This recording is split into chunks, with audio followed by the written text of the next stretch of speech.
Shikues të nderuar, përshëndetje, mirë se erdhët në Klik, emisionin debatues në Radio Televizionin 21. Një delegacion i lartë i qeverisë Kosovës në fund të kësaj jave do të vizitoj Brukselin, do të takohet me zyrtar të Bashkimit Evropian dhe kjo është arsyeja ose shkasi pse sonte do të trajtojmë disa prej çështjeve që ndërlidhen me raportet ndërmjet BE-s dhe Kosovës, disa prej çështjeve që kuptohet edhe pse jemi në fushat edhe diskursi paraelektoral dominon, vazhdojnë të jenë tema të rëndësishme edhe pak për këtyre çështjeve dorën zemër janë të reja. Gjitha janë çështje të cilat janë në media për një kohë të gjatë dhe janë në agjendë të institucioneve po ashtu për një kohë të gjatë, si do të qoftë për qasjen e qeverisë Haradinaj dhe specifikat e kësaj vizite që do të ndodhë në fund të javës.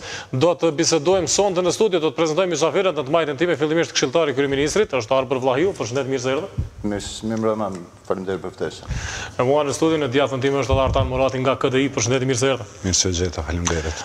Storje hyrëse, në fakt është qëndrimi i qeverisë për njërën prej po ashtu çështjeve shumë të diskutuara të këtyre ditëve dhe ka të bëjë me gjitha zhvillimet rreth komisionit të ri që merret me çështjen e demarkacionit që po ashtu pritet të jetë pjesë edhe agjendës së Kosovës me Brukselin në ditët muajt në vim. Qeveria Haradinaj vendosi që për reagimet e ambasadës amerikane të komunikojë me gazetarët përmes postës elektronike. I kuptojmë shqetësimet e partnerëve ndërkombëtar për këtë çështje dhe njëkohësisht konsiderojmë se adresimi i çështjes së demarkacionit prej nisjes së punës së qeverisë Haradinaj është bërë me qëllim të zgjidhjes së kësaj çështjeje. Komisioni për shënimin dhe mirëmbajtjen e kufirit shtetëror pritet që së shpejti të prezantojë një raport me gjetjet e tij dhe i njëjti pasi të vlerësohet e analizohet do të procedohet më tutje për ta përmbyllur procesin. Ju rikujtojmë se në deklaratën e djeshme të ambasadës amerikane është kritikuar raportimi i Komisionit Shtetëror për shënimin dhe mirëmbajtjen e kufirit shtetëror me maljen e Zi. Marrëveshja ekzistuese pasqyron një proces të saktë të përcaktimit të kufirit, të konfirmuar nga Komisioni Shtetëror i Kosovës dhe ekspertë të shumtë të njohur ndërkombëtarisht. Në vitin 2015, Departamenti i Shtetit konfirmoi se marrëveshja origjinale saktësisht pasqyronte vijen kufitare që ka ekzistuar mes Kosovës dhe Malit të Zi që nga viti 1974. Demarkimi i kufirit me maljen e Zi mbetet njëri nga kriteret e fundit të qeverisë së Kosovës për të bërë liberalizimi i vizave për kosovarët. Është një prej temave të diskutuara të ditëve të fundit, zotri Vllahiu, a do të jetë në agjendën e takimeve në Bruksel demarkacioni dhe nëse po cila është qasja e delegacionit të Kosovës atje? Më lejoni që t'ju them se kjo është takimi i dytë i Këshillit të Stabilizim Asociimit, një mekanizmi të rëndësishëm ndërmjet Bashkimit Evropian të Kosovës, çështja e demarkacionit nuk është pjesë e agjendës, përveç faktit se çështja e demarkacionit mund të diskutohet ose mund të bisedohet brenda takimeve bilaterale që mund të zhvillohen gjatë ditës premte me kryeministrin dhe me zyrtarët e lartë të Bashkimit Evropian, por pjesë e agjendës e Këshillit të Stabilizim Asociimit është kryesisht rruga e Kosovës drejt Bashkimit Evropian, posaçërisht reformat në vend dhe prioritetet në qoftë se janë zbatuar ose jo. Do të thoni që nuk e keni ndërmend ta vendosni në agjendë nëse nuk propozohet nga Brukseli, nuk do të flisni fare për demarkacion? Është çështje e cila është përcaktuar shumë herët në agjendën ndërmjet Bashkimit Evropian dhe Kosovës dhe kjo është bartur edhe prej takimit parë, në takimin e dytë. Ne kemi agenda evropiane e Kosovës, pavarësisht faktit se neve kemi mungesë liberalizimit të vizave për qytetarët e Kosovës, megjithatë agenda evropiane e Kosovës nuk ndërlidhet krejtësisht vetëm me demarkacionin, është një pikë e cila ndërlidhet me demarkacionin dhe kjo është liberalizimi i vizave, por agenda evropiane e Kosovës ndërlidhet me elemente themelore, ajo është për shembull marrëveshja e stabilizimit e asociimit, e cila duhet përmbushet në tërësi. E marrëveshja e stabilizimit e asociimit është marrëdhënia e parë kontraktuale e Kosovës me Bashkimin Evropian, dhe mbi gjitha kjo marrëveshje përmban edhe hapa, rrugë, prioritete të cilat duhet të zbatohen deri në arritjen e statusit të vendit antar të Kosovës në Bashkimin Evropian. Pra, në tërësi ka hapa të ndryshëm që zhvillohen në raportet ndërmjet Kosovës dhe Bashkimit Evropian. Por demarkacioni, neve ju e patë edhe qëndrimin prej zyrës kryeministrit, i kuptojmë të gjitha shqetësimet e partnerëve ndërkombëtar dhe të miqve, por njëkohësisht duhet thënë se çështja e demarkacionit është adresuar që për ditës parë në qeverisjen Haradinaj dhe për kryeministrit Haradinaj. E para ka qenë për ta shkarkuar një komision dhe për ta emëruar një komision të ri. Dhe komisioni i ri pritet që brenda pak ditësh ose brenda jave të prezantojë raportin me zgjedhjet e tij, pas një pune intensive prej disa javësh në fushën e demarkacionit, do të thënë ndërmjet Malit të Zi dhe Kosovës. Pra thjesht ka hapa të cilat duhet respektu dhe ka procedura në për cilat duhet kalojmë. Le ta shohim pjesën e Këshillit të Stabilizimit Asociimit i cili mbahet në Bruksel. Por ato do të flasim gjithsesi, po ju ndërprej edhe një herë. Thatë që pas disa ditësh do del raporti i komisionit të ri, a i keni para pa hapat aty e tutje, pas publikimit të raportit çka do të ndodhë?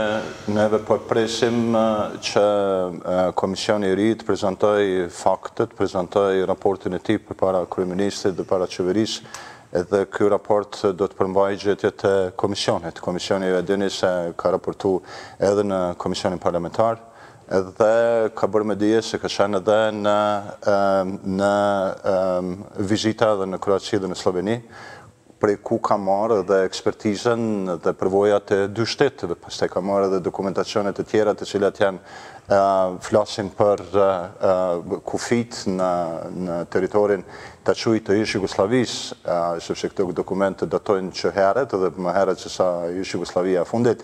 Pra thjesht janë dokumente të cilat dokumenti i cili pritet që t'i prezantohet qeverisë dhe kryeministrit Haradinaj, dhe pas kësaj do të shohim se cilat do të jenë hapat e më të tjeshëm për çështjen e demarkacionit. Mund t'ju them se nuk do të paragjikojmë asnjë gjë, do të shohim gjithë punën e komisionit.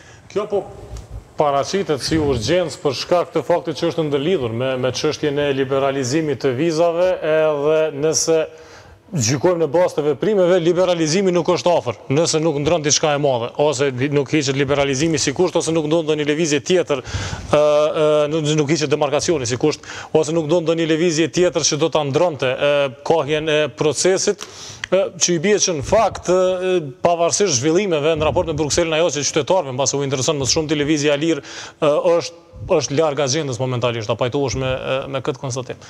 Po, nëse veç shohim edhe i vlerësojmë veprimet të cilat i kemi pa që ka ndodhur deri më tani, qoftë nga qeveria e kaluar apo edhe nga kjo qeveri, po shihet se çështja e demarkacionit nuk do të jetë një çështje e lehtë për të zgjidhur. Realisht ka sfidat e veta të cilat nganjëherë po duken se është një lum i pakalueshëm. Ishte pikërisht zoti Haradinaj dhe Aleanta, e cila faktikisht e ngriti si çështje dhe si kauz çështjen e demarkacionit, sa ishin në opozitë, dhe tani kemi një koalicion qeverisës ku bashkëqeveriset me subjektin politik realisht që më shumë t'i ka avokuar pro kësaj marrëveshje aktuale të demarkacionit me Malin e Zi. Normalisht kë kusht nga Bashkimi Evropian për demarkimin e kufirit me Malin e Zi, për liberalizimin e vizave, ndoshta mund të jetë edhe absurd, madje kjo shpeshherë është konfirmuar edhe nga disa eurodeputet të Parlamentit Evropian.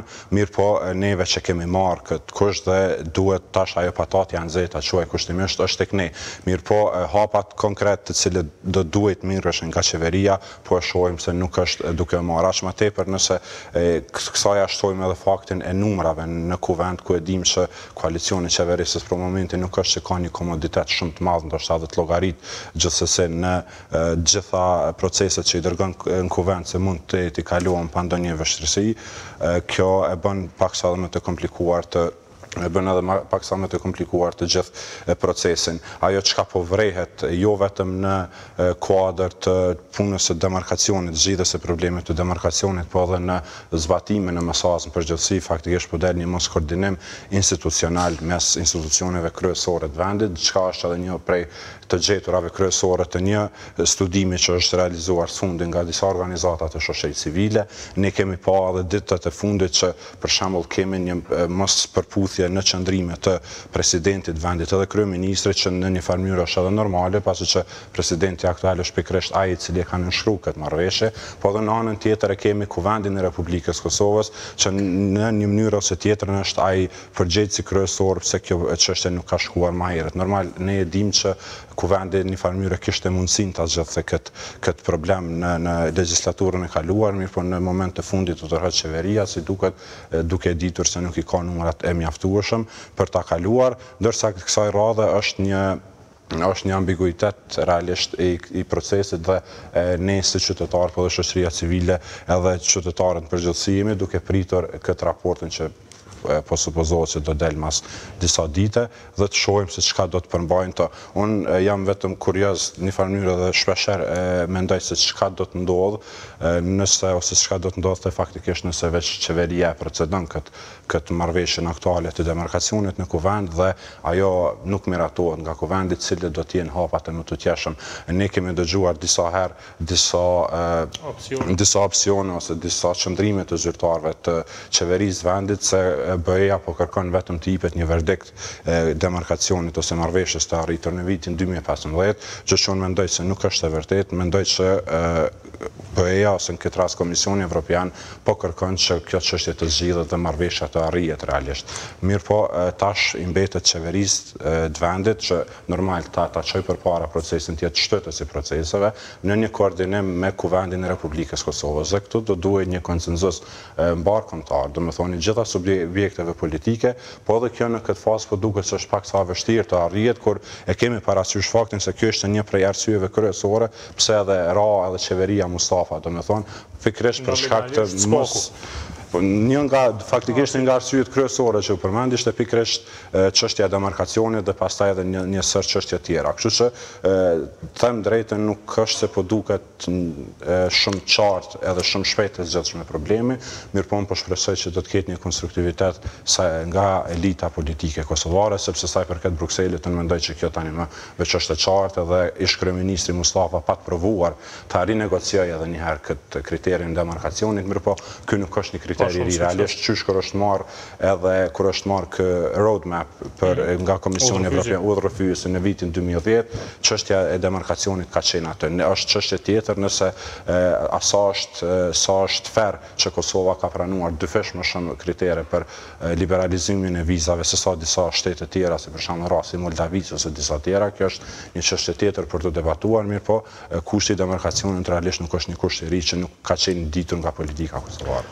Në që të them se pikërisht guximi i kryeministrit Haradinaj për të adresuar këtë çështje pas një fjetjeje, po ta quaj fjetjeje prej më shumë se afër 2 vjet, është pikërisht fakti se e ka nisë që ditën e parë për ta zgjidhur një problem i cili është madhor për çështjen e Kosovës. Ne kuptojmë që për shembull në qeverisjen e kaluar ka pas 89 deputet që kanë qenë të përbashkët në një koalicion qeverisës dhe i cili nuk ka mund të kaloj pra një dokument të këtill. Kemi një situatë kur në kuvendin e Kosovës nuk kemi votet mjaftueshme për ta kaluar, për quaj. Dhe në këtë rrafsh Neve presim që ky raport, tjetë raport, i cili do të bardh gjetjet e krejtë saj ati procesi dhe asaj procedure cila është fillu, dhe cilë faktet e reja me cilat do të tregohet se deri ku ka shku dhe si ka shku ky proces. Pas kësaj, pastaj do t'i shojmë hapet më temë. Neve kemi thënë se kjo procedurë, ky proces, i gjithë marrëveshja mund të përfundoj edhe në arbitrazh dhe pastaj të shojmë se si do të cilën gjanat. E para është sepse Bashkimi Evropian tani e kupton se gjërat nuk janë dalë, nuk ka një status quo.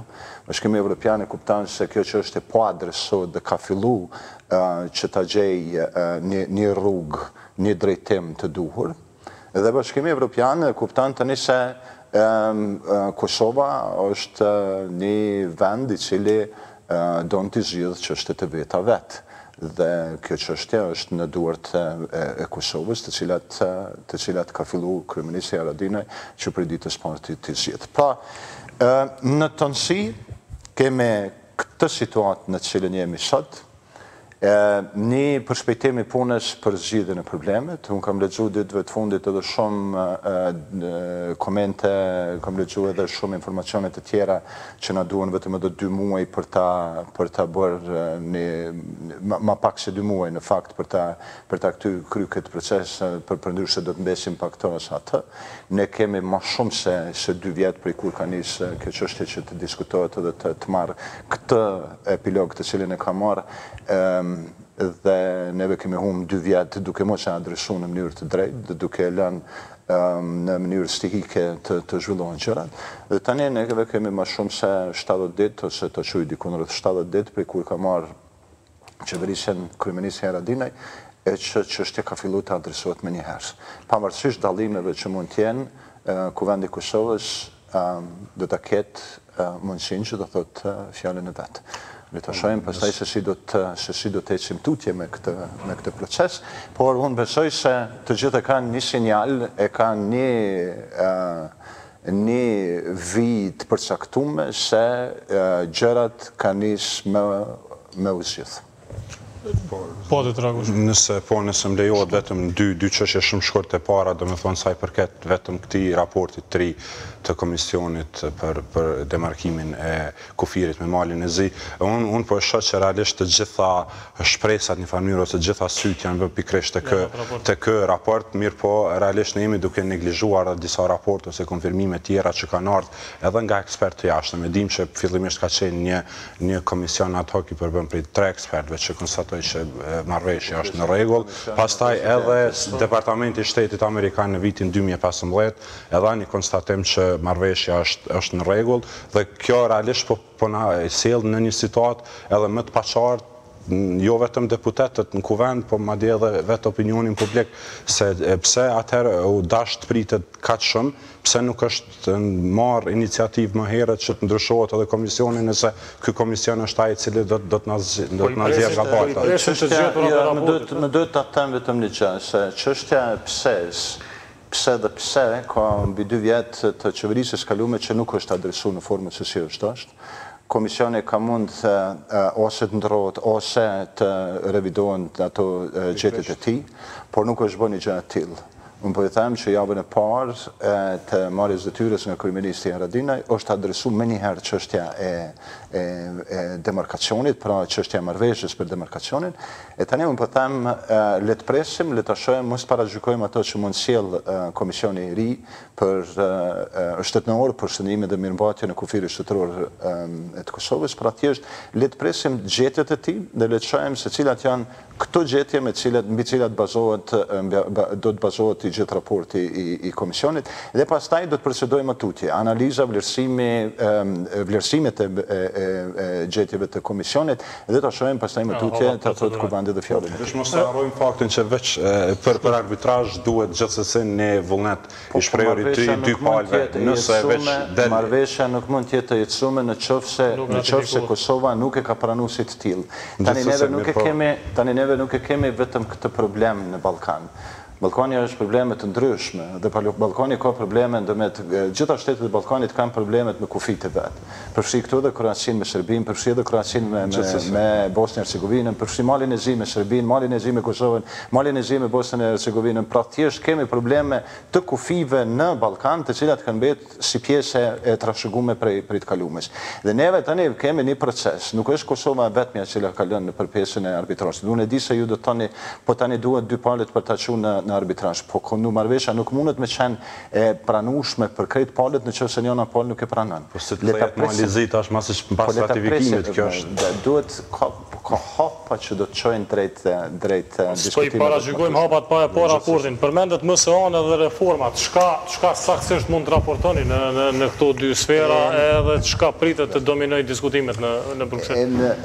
Këshilli i Stabilizimit dhe Asociimit do të diskutojë çështjet ekskluzivisht çështjet që ndërlidhen me marrëveshjen e stabilizimit dhe asociimit si një prej marrëdhënieve të para kontraktuale të Kosovës me Bashkimin Evropian dhe mbi gjitha do të diskutojë për agjendën e reformave evropiane dhe reformat ekonomike në vend. Agenda e reformave evropiane, kur është marrë para një viti, ka pas 22 prioritete, për cilave janë plotësuar vetëm 2 dhe 20 të tjera nuk kanë arritur që të plotësohen brenda periudhës njëvjeçare.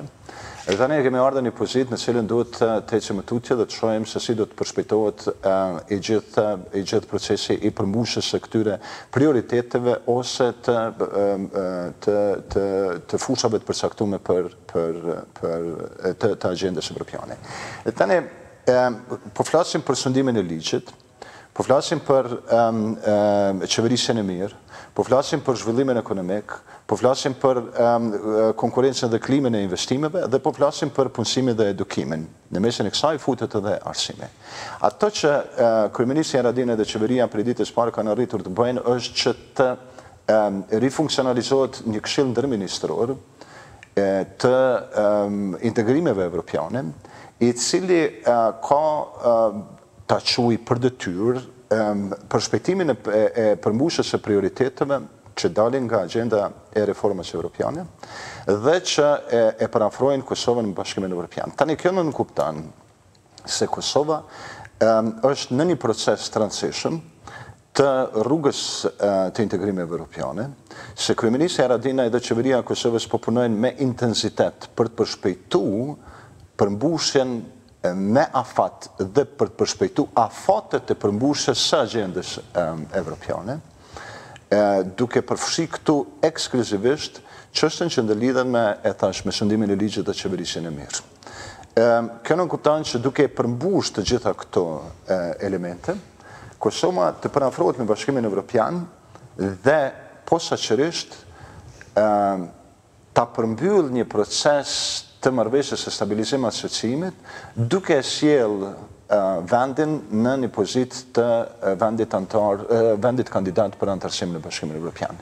E gjithë kjo rrugë pritet që të bëhet deri në fund të vitit 2018. Tani më lejoni vetëm të them se brenda krejt kësaj periudhe prej kur ka nisë qeverisja Haradinaj dhe kur kryeministri Haradinaj ka nisë punën e tij, janë kërku prej dikastereve ministrore, prej gjitha dikastereve ministrore, jo vetëm identifikimin të obligimeve që dalin prej agjendës e reformave evropiane, sepse ato janë identifiku ekskluzivisht përmes programit i cili është sjell, dhe pastaj është bërë një agjendë e përbashkët evropiane për Kosovën, nga Kosova, për të arritur rezultate konkrete. Pra, thjesht, për secili dikaster ministror është kërku rezultate konkrete në një afat të përshpejtuar në fushën e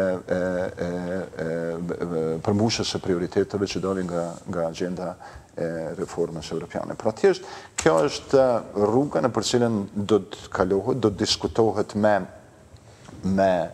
Bashkimin Evropian, me zyrtarët e lartë Bashkimit Evropian, për të thënë se Kosova ka hec, Kosova është duke e përshpejtu rrugën e saj dhe do që ta përmbyll këtë proces transition të vendit, një për proceseve ma transitionme të vendit në këtë periudhë të parafrimit me Bashkimin Evropian. Në anën tjetër përmende ma herët publikimin e një raporti ku thuhet që shumë pak kriteret e MSA-s janë përmbush, ka mungesë koordinimit institucional. Edhe pse raporti është për 6 mujorin e parë, në kohën kur qeveria Haradinaj nuk ka qenë funksionale, por në këtë pjesën, themi pjesën e 2 vitit, a ke parë diçka që të bën pak më optimist se gjërat kanë lëviz më shpejt drejt përmbushjes së kriterëve? Po realisht fillimisht është për të përshëndet edhe ky veprim i qeverisë tash për momentin që veç ka përshpejtu hapat për do me thonë që të mirën hapa konkret për zbatimin e veprimeve ose të obligimeve që dalin nga MSA-ja. Mirë po prap unë shpresoj që do të ketë shumë veprime konkrete në praktik, në mënyrë që realisht të arrijet ajo që ka Zoti Vllahiu thotë që për një aplikim potencial për të marrë statusin e kandidatit për deri në fund vitit 2018, normalisht kjo letër është e arritshme, por në praktik deri më tani agenda evropiane vazhdimisht ka pasur rol parsor në fjalimet politike, mirë po jo edhe në praktik. Njëjtën po më duhet edhe një herë me përmend punën e mos koordinimit institucional, nëse besoj që e keni përcjellë në mbledhjen e fundit të takimin koordinues të Komisionit për Stabilizim Asocim vetëm brenda Kuvendit të Kosovës, e pam që asesi nuk ka arrit të gjendet një gjuhë përbashkët mes pozitës dhe opozitës, edhe rrjedhët deri te deputetët e opozitës realisht ata ta lëshojnë sallën edhe dalin krejtësisht jashtë prej atij takimi për shkak të mbajtjes ndoshta inateve politike të cilat prap janë duke ndikuar direkt edhe në agendën evropiane të vendit. Nikosisht e përmenda edhe rastin kur presidenti i Republikës Kosovës vazhdon të cilët në mënyrë të çuditshme për mendimin tim, duke aluduar se gjitha fajet i ka Bashkimi Evropian për gjithçka që ka ndodhur në Kosovë, kur realisht vetë presidenti ka qenë bartës i këtyre proceseve për një kohë shumë gjatë. Unë mendoj që tash gjithë çështja e përmbushjes agendës evropiane është tek ne, edhe varet prej neve se si do të shkojmë edhe do të procedojmë përpara. Prap është herët ndoshta të gjykohet qeveria Haradinaj, pasi që ka vetëm 2 muaj që është, domethënë, ka ardhur pushtet edhe është duke u marrë me këtë çështje. Mirë po pak po kthehena në retrospektiv kur u votua MSA-ja, e dim subjektet opozitare atë vetëm e patën lëshu sallën e kuvendit dhe nuk e votuan këtë MSA për arsye se thanë se nuk i ngjason realisht marrëveshjeve sikurse vende tjera, ndonë se nga AK-ja vetvetiju ishte përshëndetur në nënshkrimin e saj, por në fund kur erdhi te votimi nuk u bë. Një diçka shqetësuese që unë e pa qysh në fillim të mandatit Zotit Haradinaj ishte te miratimi i agendës legjislative ose planit legjislativ për vitin 2017, për vetëm 4 muaj u parapan të miratohen ose të dërgohen kuvend 89 ligje, duke pas parasysh efikasitetin e kuvendit, ku që atë komplet 3 viteve të fundit, asnjëherë më tepër se 35% nuk është përmbush agenda legjislative. Aq më tepër, kjo problematikë është shfaqur edhe në raportin për Kosovën të lëshuar nga Komisioni Evropian në vitin 2016, ku decisivisht thuhet që mos zbatimi i ligjeve është një nga problemet kryesore, po në këtë rast edhe plani kombëtar për zbatimin e marrëveshjes së stabilizimit asocimit i paraqet dikun 34 ligje të cilat duhet miratohen dhe deri më tani janë miratuar vetëm 4.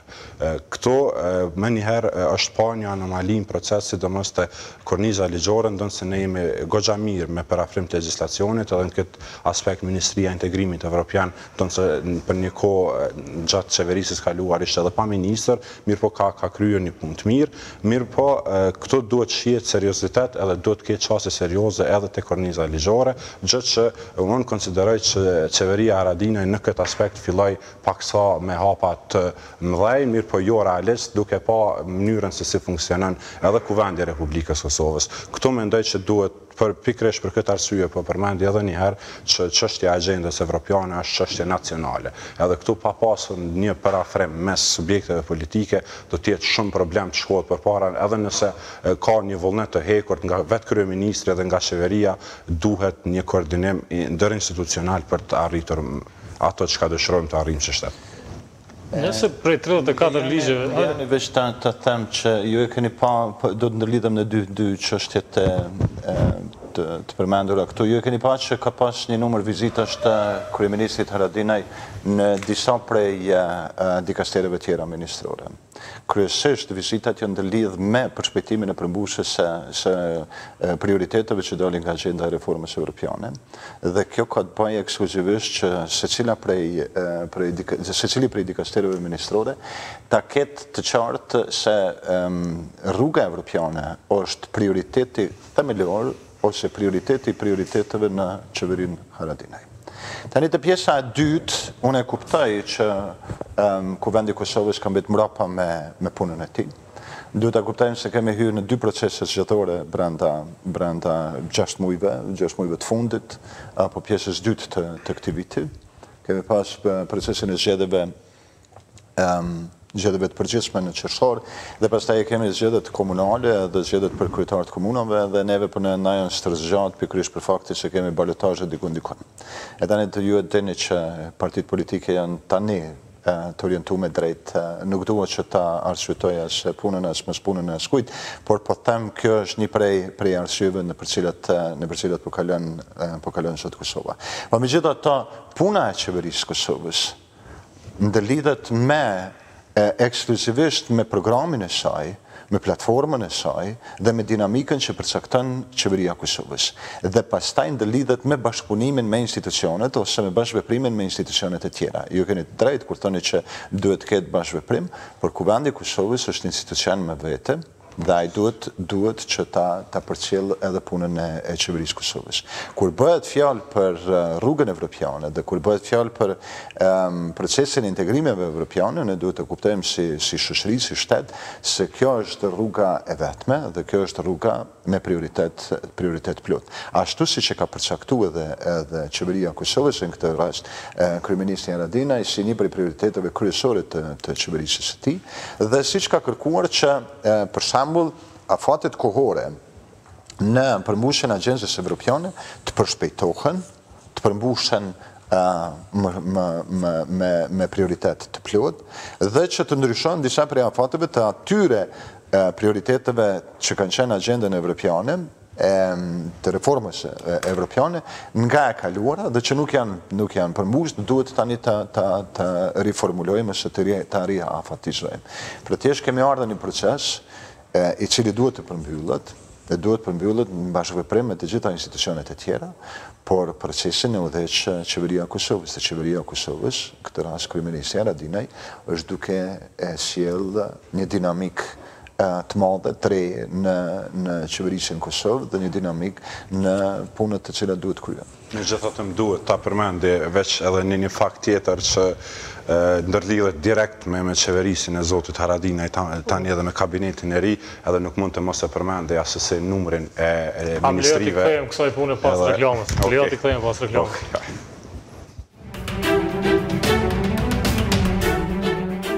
Bëmë shtëpi në ëndrave tuaja me kredi hipotekare për blerje, ndërtim apo renovim të shtëpisë. Ne ju financojmë investimin më të rëndësishëm jetësor me norma atraktive të interesit dhe në periudhë afatgjatë të kthimit. Në LB Banka. Fillohet flasësh për numrin e ministrave dhe zëvendës ministrave. Po, në përgjithësi, çdo herë duke ndërlidhur me procesin e integrimit evropian dhe kushteve që Kosova duhet të plotësojnë këtë drejtim, ne e dimë që përveç kritereve të Kopenhagës që përcaktojnë qartë, domethënë këtë kriterin e administratës publike, kemi edhe raportet të cilat Komisioni Evropian vazhdimisht i lëshon për Kosovën, ku kërkohet një reformë e thellë në administratën publike realisht, dhe jemi duke e dim sa ministrije, sa zëvendës ministra ka qeveria Haradinaj për momentin. Kjo çështje realisht sot ishte. Po e di, ma e din seriozisht, unë se di sa zëvendës ministra. Nëse zgaboj 21 ministri me 64 zëvendës ministra, mos gabofsha.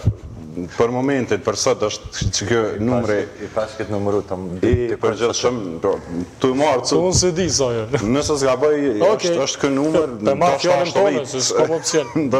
Është duke u marë me dinamikën e punës në qeveria dhe kom harru me numëru krejt, Gjonat, nuk e kom marë krejt. Edhe unë, paka shumë me sa ka mujt me pa, nëse s'ga bëj është ky numri. Sot kjo çështje realisht u diskutua edhe në një nga komisionet parlamentare në Kuvendin e Kosovës. Ishte ministri Mahir Jakxhillari, i cili po raportonte para komisionit për administratë publike, qeverisje lokale dhe media, dhe realisht ju bë kjo pyetje se sa paraqet problem ky numri i madh i ministrive, i dikastereve brenda brenda qeverisë, edhe normal e dim që zavendës ministrat janë staf politik, mirë po administrata publike e vendit çdo herë do t'i siguroj këtyne personave zyre edhe mjetet e punës edhe stafin administrativ i cili ju ndihmon në punën e tyre, dhe kjo vetëm sa do ta shtojë numrin e njerëzve që punojnë në administratën shtetërore, diçka që realisht bie ndesh me atë çka kërkon edhe Bashkimi Evropian prej neve, dhe normalisht nuk i merr edhe nuk i kontribon reformës e cila po kërkohet tash sa kohë. Me disa projekt ligje ka filluar, domethënë, edhe rishikimi i tyre, ndoshta edhe kanë filluar të mirën disa hapa të vegjël, të cilat janë vërejtur edhe nga Komisioni Evropian, dhe prap sikurse shumica e rasteve është vlerësuar se jemi në ato fazën e hershme të zhvillimit, mirë po edhe kjo është një çështje që po më duket do ta ndjek qeverinë Haradinaj deri në fund, edhe kjo pikërisht për arsye ndoshta të mënyrës se si është krijuar qeveria dhe të gjitha subjekteve politike që përbën qeverinë. Unë e kuptoj që ndoshta ka qenë paksa e pamundur të iket këtij formati qeverisë në mënyrë për të kënaqur gjithë ata partnerët e koalicionit të cilët gjenden në qeveri, mirë po kjo padyshim se do të jetë një problem, edhe po e pres raportin e vitit 2017 për Komisionit Evropian që me siguri do ta trajtoj këtë çështje edhe të shohim se si do të vlerësohet edhe kjo. Po realisht kjo është një problem i cili normal që do të marrim ndoshta disa minuta të vegjël për këtë çështje. Për qenë ferm ndaj jush, administratën publike nuk e përmendet. Thatë që do të merren në sundimin e ligjit, përmendet qeverisjen e mirë, edukimin edhe disa prej prioriteteve, reformën e administratës publike se përmendet fare. Është një prej çështjeve që do të adresohen në Këshillin e Stabilizimit Asociimit në Bruksel, natyrisht që do të përmendet si një çështje që kërkon adresim adekuat. Unë e di që ka pas kohë të fundit edhe shumë shqetësime, ka pas madje edhe shumë kritika. Megjithatë, du të them që të gjithë këta njerëz të cilët janë involvu, janë fut në këto dikastere ministrore, do të janë njerëz të cilët do të ngarkohen dhe do të janë ngarku me punët e tyre, por duhet marrë parasysh një element themelor se neve kemi pas edhe kjo është një ta quaj në Kosovë ka vazhduar një farë tradite e numrit të madh të zëvendës ministrave. Ne kemi pas në qeverisjen e kaluar për shembull një koalicion qeverisës që ka pas numra më të mëdhaj se sa sot ky koalicion që e ka në qeverisje. Dhe ka pas më shumë zëvendës ministre se sa që është dashur. Por tani nuk duhet që të arsyetohem vetëm me këtë fakt, duhet që të them se natyrisht ky është një koalicion, duhet pa që është një koalicion shumë i madh se sa që ka qenë ai i kaluar, dhe në kuptimin e numrave, në kuptimin e partive ose partnerëve të cilët e përbëjnë. Dhe fundit që Kosovës deri sot i ka mungu është ligji për qeverinë, të cilin nuk e kemi pas. Unë besoj që deri në fund të vitit do të kemi një ligj për qeverinë, dhe i cili do të përcaktoj qartë se sa do të jetë edhe numri i zëvendës ministrave dhe i përfaqësuesve tjerë në dikasteret ministrore. Pra, këto janë disa prej faktorëve që kanë ndiku. Nuk po them tani asa është mirë asa është keq, por unë po them se ky është fakti që kemi në ditën e sotme. Ju pas këtë numru, në tash nuk i kom numru se të u marrë me dinamika tjera ditore, pastaj edhe kom pas shumë... Po e pamë edhe prej medjave faktikisht, po plus ka disa ministrit që ende, për shembull Ministria e Integrimit Evropian, ende nuk e ka asnjë zëvendës ministër. Edhe me siguri se ky numër do të vazhdoj të rritet edhe më tepër, po gjithsesi e pata për... Kur do që të nalet e tërheqim një vijë edhe majmë live score, për fund krejt, a është ligjin për qeverinë zgjidhje apo duhet diçka pak më shumë që të nisë reforma e administratës publike. A është start i mirë, le të themi kështu. Nëse e marrim për të qenë që deri në fund vitit do ta kemi ligjin. Po ligji për qeverinë unë e pash është në agendën legislative cilën e ka miratu edhe qeveria.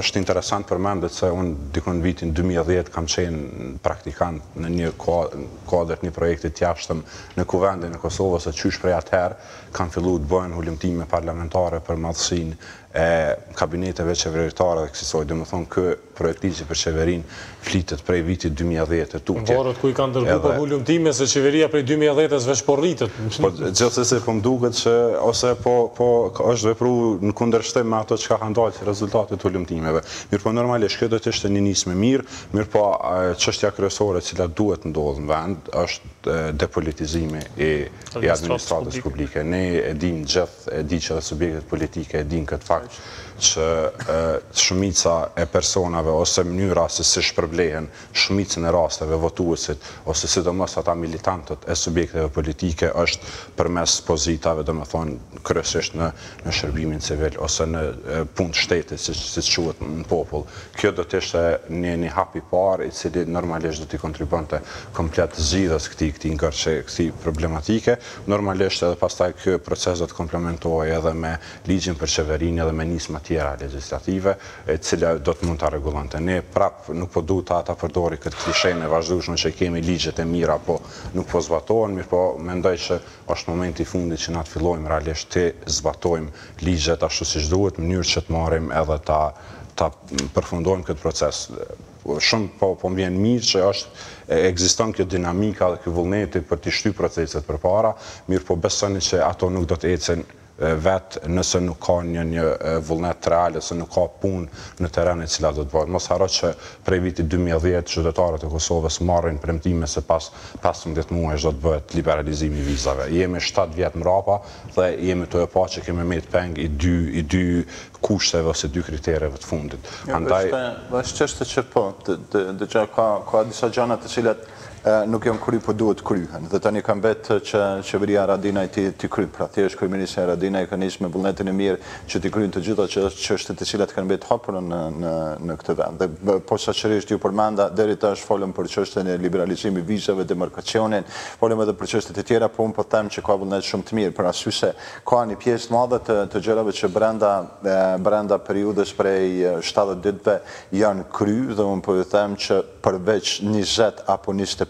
veprimeve konkrete të qeverisjes Haradinaj brenda, të kryeministrit Haradinaj brenda këtyre 70 ditëve janë nisë, janë kry dhe janë në zbatime sipër, dhe ka edhe shumë aspekte tjera. E përmenda ligjin për qeverinë, për arsye se ky ligj për qeverinë natyrisht që do të procedohet, dhe ligji për qeverinë natyrisht do ta përcaktoj pjesën e funksionimit të qeverisë.